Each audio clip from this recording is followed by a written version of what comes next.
What's up guys, Houndish here, and today we're jumping in with some Destiny 2 news and updates. And so in the video we'll speak about some new content this week, quest bugs, how to activate the fishing rally if you're missing it, but also Bungie confirms some issues with triumphs in the game, and on top of that they speak about the final shape, clarifying their reference to early production beginning on the expansion. So we'll cover that explanation, but we'll also talk about a new weapon for Solstice of Heroes this year, and we'll discuss community frustration with the game right now, monetization, and how that's negatively affecting sentiment for Destiny 2, alongside other issues that players have. And then there's some new story stuff to discuss, some tiny bits of marathon news, and a few other things to cover in the video. So I hope you guys enjoy this one today as always, and if you do, a rating below really helps us out. But otherwise, let's get into it. So initially, some things to touch on regarding the reset this week, and initially, there was an issue where players weren't able to matchmake for any activities in the game. Not sure why that was, it was affecting all of the playlists, free roam, the tower, and pretty much anywhere that other players are present.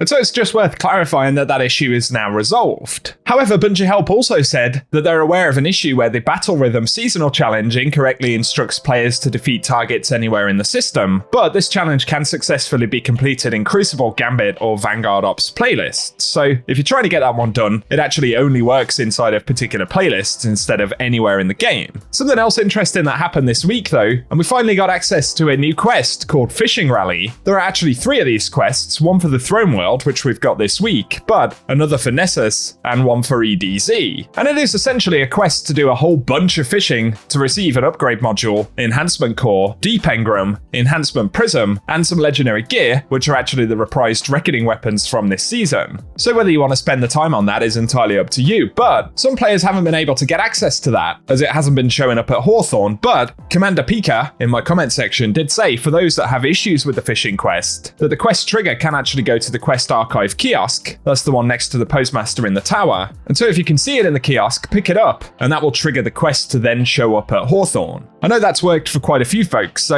if you want to do the quest and you haven't got access to it, be sure to check out that kiosk, and big shout out to Pika for giving us that heads up. It was actually the hope though, that the exotic fish we haven't yet got access to, things like the Whispering Mothcarp, would drop when the fishing rally began, but for whatever reason players don't appear to be catching any of the other exotic fish still, so not sure how much more time gated these exotic fish could actually be, and I guess we won't be unlocking our Pond Pals emblem anytime soon, which is a reward for unlocking all of the exotic fish. But if Bungie give us any updates on that, I will be sure to keep you posted. Next up though, Bungie give us a bit of clarification about something they spoke about in the TWAB last week. And in that blog post, they referred to Season 23 being in full production and the Final Shape expansion as entering early production. And obviously with that being less than a year away, the concept that the expansion would be in early production is certainly something that worried a lot of players. And so lots of people brought this up on social media, especially given the reception to things like LIGHTFALL. And so somebody said, can you clarify, is this timeline referencing Sandbox team development or overall development on the final shape? And the Destiny 2 team said that the weapons portion is specifically only talking about weapon tuning, and we're excited for everyone to see what else the final shape has in store. And they added that each team has their own contribution to projects. Anything under weapons is only talking about weapon development, the same with abilities and exotic armor, and anything that doesn't fit under those descriptions is miscellaneous. And so essentially Bungie are trying to calm things down a little bit, and the Final Shape expansion itself isn't going into early production, but according to them, it references the sandbox portion of things. And that does make sense. There is also a difference between development and production.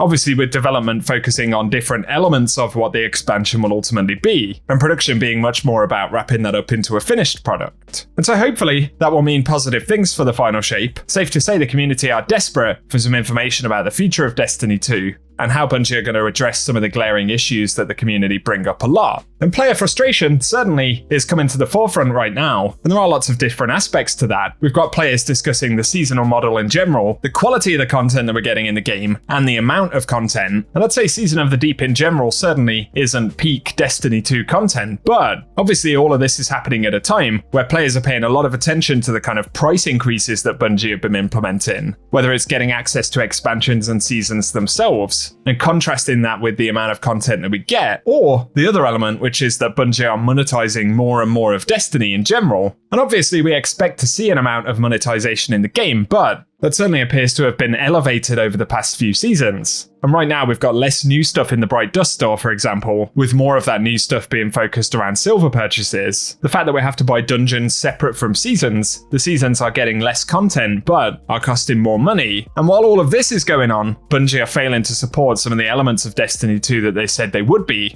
A lack of updates for PvP, Gambit, and a whole host of other items that players have been discussing recently, so certainly it's pretty frustrating. And I wouldn't be surprised if the community kind of takes a stand against some of this stuff. Who knows, maybe we need to do it in a more proactive way, by picking out specific things like Solstice of Heroes that's coming up later on next month. Maybe it'd be a good idea to kind of boycott the event, or, at the very least, pledge to not buy things like the upgraded event card, any of the silver bundles, and the sort of monetized aspect of that event. Because while Bungie are being very silent on the issue right now, it's very evident that they would see that behavioral change on their balance sheet, and almost certainly Bungie would kind of change tact with it. Or at least you would certainly hope so. Give us your thoughts down below, but perhaps that's something we need to consider as a community, and a way of better indicating our displeasure around how they're managing some of the game at the moment. Give us your thoughts in the comment section. To speak about Solstice of Heroes though, separate from the microtransaction portion of things, that's just less than a month away now, and we are going to be getting a new weapon for the event this year, or at least this was visible in the database until a few weeks ago, and it looks like we'll be getting a rocket launcher. As we can see, it comes with strand damage. We can't get a full 3D preview of what it will look like just yet, but we can see there are perks like Ensemble, Impulse Amplifier, Auto-Learning Holster, Field Prep, Demolitionist, Pugilist, and they're able to be paired with perks like Hatchling, Envious Assassin, and even Chain Reaction, which could certainly be an interesting one paired with his strand weapons. So that may be a gameplay thing to look out for that could be interesting. Give us your thoughts on the potential perks of that rocket launcher right there, and I'll keep you posted if we get a better look at it. But we'll probably additionally see an update to the Something New hand cannon, which is a stasis hand cannon from last year's event. And Bungie Leaks on Twitter did share some renders of the Solstice 2023 armor sets. Obviously, we can only see loose models for them right here, but you can spot the Hunter, Titan, and Warlock armor right there. Obviously without their shaders and additional geometry, but that's a basic look at the armor pieces. It'd be nice to think that we could earn these through gameplay, but they will almost certainly, as always, be a store purchase. So give us your thoughts about the event this year, whether you plan to play it, and when Bungie have more to say about the roadmap, or if they break their general silence right now about community feedback, I will be sure to keep you posted.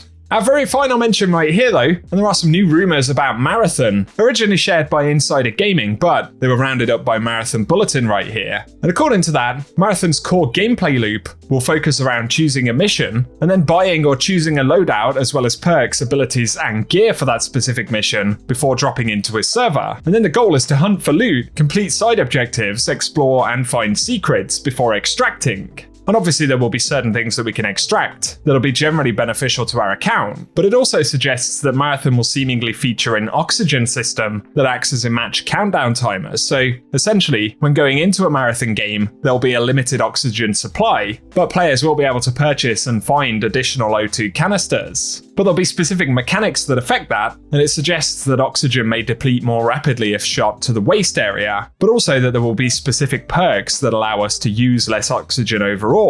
So that's an interesting kind of twist on this sort of extraction and timed game mode of some sort. But it also says that Bungie are currently developing 3 different maps for Marathon, and presumably, when they say maps, these are going to be pretty big destinations where the matches will actually take place. And while there will be a PvP element, of course, to something like Marathon, Bungie have indicated that there will be various different ways to progress in the game, and it won't necessarily purely rely on kind of winning matches and things like that. So I'm certainly interested to see more. When that will happen though, I don't know. And I'd also say, on the subject of Destiny kind of leading into Marathon, or Marathon potentially running alongside Destiny in the future, the conversation about the quality of Destiny 2 right now definitely has an effect on Marathon, as there is that core kind of Bungie audience that they'll want to take with them and entice into this new title. And obviously, bad practices in Destiny 2 and generally damaging community trust certainly won't do Bungie any favors when it comes to the upcoming game. So that should act as an additional incentive for them to communicate better with the Destiny players and to double down on some of the things that players want from Destiny right now.